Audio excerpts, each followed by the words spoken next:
ముందుకొచ్చి ఈ రాష్ట్ర భవిష్యత్తు మారాలి అని చెప్పి పోరాటం చేస్తున్నారు. ఆహ్వాన చేసుకుని మనం కూడా ముందుకొచ్చి మన భవిష్యత్తు బాగుండాలా, మన ధర్మవరం భవిష్యత్తు బాగుండాలా, రేపు పొద్దున మన పిల్లల భవిష్యత్తు బాగుండాలంటే ఖచ్చితంగా ఈ రాష్ట్రంలో తెలుగుదేశం జెండా ఎగరాలి అనే విషయాన్ని దయచేసి ప్రతి ఒక్కరు గుర్తుపెట్టుకోవాల్సిన అవసరం ఉంది. అందులోనూ ముఖ్యంగా మన పాత్ర ఎంత ఉండబోతోంది ఆ గెలుపులో అనే విషయాన్ని కూడా ప్రతి ఒక్కరు గుర్తుపెట్టుకోవాలా. ధర్మవరంలో కొత్తగా చెప్పాల్సిన అవసరం లేదు. ఒకప్పటి నుంచి తెలుగుదేశం పార్టీ అంటే ఎత్తిన చేయి మా ధర్మవరంలో ఉన్న ప్రజలందరికీ.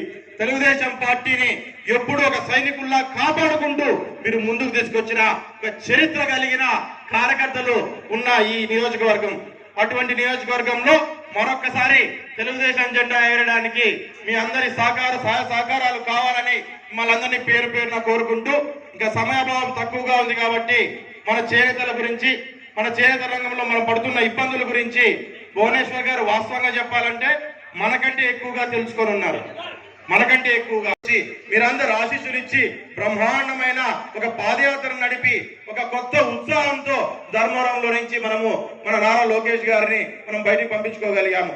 అదే ఉత్సాహంతో రాష్ట్రం అంతా ఆయన కూడా తిరిగి ఒక బ్రహ్మాండమైన ఒక చరిత్రకు నాంది పలికారు.